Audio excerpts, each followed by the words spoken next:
দর্শক, বৈষম্য বিরোধী কমিটির ২১৩ সদস্যের মধ্যে ১৭০ জনেরই পদত্যাগ, কারণ কি আসলে?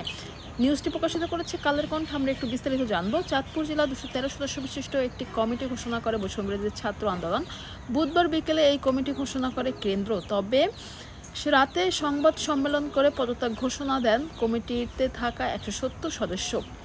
তাদের অভিযোগ, জুলাই আন্দোলনকারীদের অবমূল্যায়ন ও কমিটি ঘোষণার অনিয়ম রয়েছে।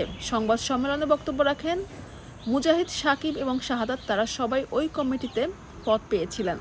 তারা বলেন, কোনো ধরনের যোগাযোগ ছাড়াই কেন্দ্রের ২১৩ সদস্য বিশিষ্ট একটি কমিটি ঘোষণা করে, যেখানে জুলাই বিপ্লবে চাঁদপুরে যারা আন্দোলন ও সংগ্রামে ছিল তাদের মতামত উপেক্ষা করা হয়েছে।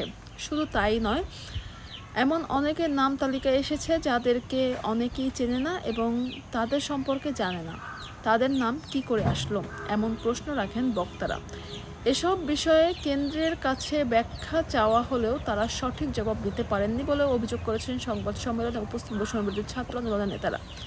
তাই গঠন করা কমিটি বিলুপ্ত ঘোষণা করে সবার মতামত ভিত্তিতে নতুন কমিটি গঠনের দাবি জানান তারা। সংবাদ সম্মেলনে ঘোষিত কমিটির যুগ্ম আহ্বায়ক মুজাহিদ সিয়াব বলেন, কমিটি বেশিরভাগই জানে না কেন তাদের নাম রাখা হয়েছে। বর্তমানে কমিটি লোভিংয়ের মাধ্যমে অথবা অন্য কোনোভাবে দেওয়া হয়েছে।